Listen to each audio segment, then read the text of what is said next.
Well, welcome back to the Communication Mastery podcast with me, Mark Berlinson.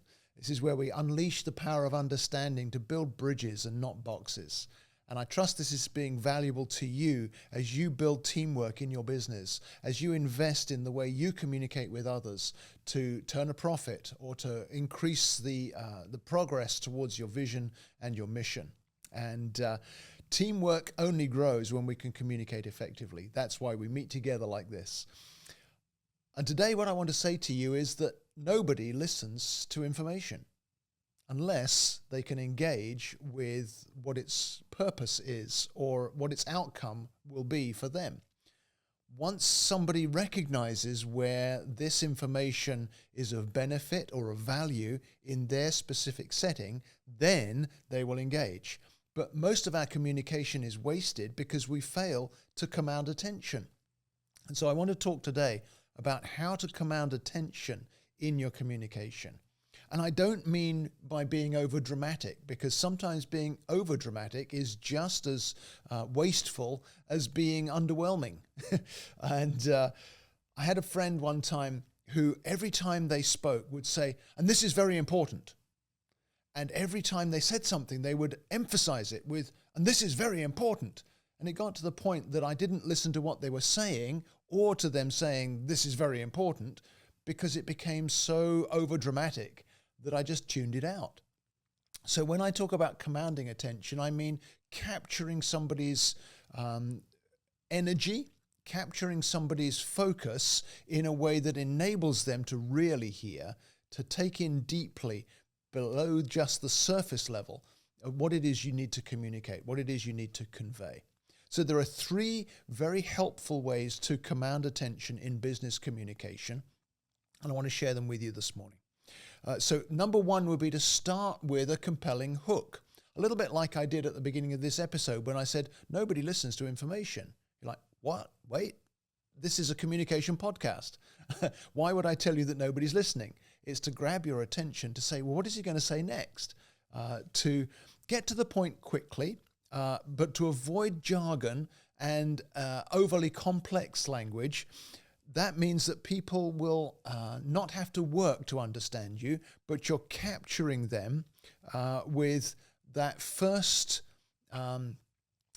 statement that is maybe outside of their frame of reference. Maybe it's a surprising statistic or a thought-provoking quote or a question that aligns with their priorities. So you're listening to this because you want to understand communication. When I tell you that nobody's listening, you're like, oh, hold on. That's not what I thought I was going to hear. And so it captures your attention. So an example would be, instead of saying, today we're going to talk about productivity, you could say something like, did you know that professionals waste about 21 hours a week through unclear communication?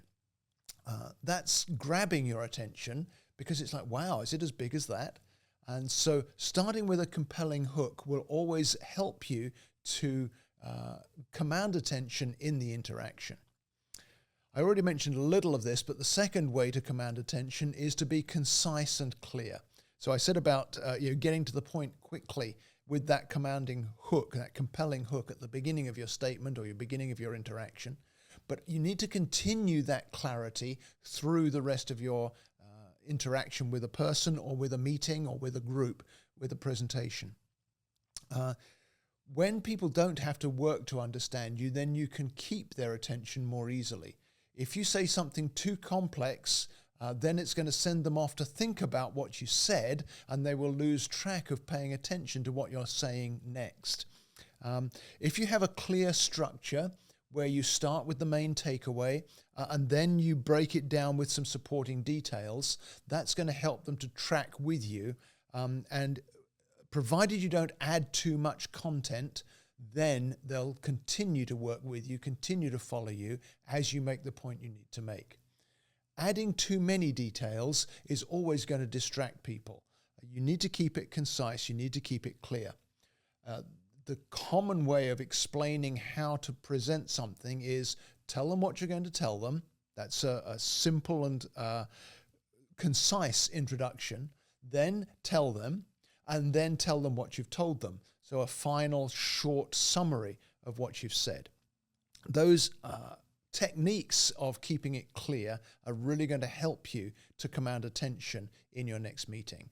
If you keep adding more stuff, people will then lose attention, as you may have done as I added more stuff then. That's why I did it. If you want more on that point, I'd suggest you go back to episode 4. We talked there about clarity in communication, or maybe even episode 7, where we talked about consistency in communication. Both of those episodes have got more for you on being concise and being clear. And then the third effective way to command attention is to incorporate some kind of emotional appeal or visual appeal to your content. So you can use visuals, or you could use stories. You could use analogies to make your message more powerful and more memorable, particularly to make it more relatable. If you can find an image or a story that's going to connect on an emotional level with your audience, whether it's an audience of one or an audience of hundreds, then that emotional connection is going to keep people engaged. So, for example, you could share a brief story of how a small change in communication led to a significant result for a team or for a client of yours. Recently, I was speaking to a group of young people about how childhood experience can really either prepare us to retain what we're given through those experiences, or it can drain us. And I used the visual analogy. I brought on stage a bowl or a colander, a sieve, if you like. And that visual analogy of, did your childhood create a bowl in your life where you could retain what was given to you, or did your childhood experience punch holes in your ability to retain? Which of those two would be true for you? And what now can we do about it? Having gained their attention, I talked about what you can do if you feel like life is always draining out through the holes, how you can change that. Maybe we'll talk about that in a future episode. But it had a deeper impact because I used that visual illustration of what it could be like. And actually in that interaction, a number of folks at the end were almost in tears as they realized that there was a hope for them. When they'd had a lifetime, maybe 15 years, of feeling like their life was draining through all the time, I was giving them hope. And that was a very powerful way of commanding attention from the start. Again, you could get more on some of these areas by going back to episode 8 when we talk about the power of story. That's a very powerful episode for you to leverage in your communication. Or also episode 16, where we talked about nonverbal communication.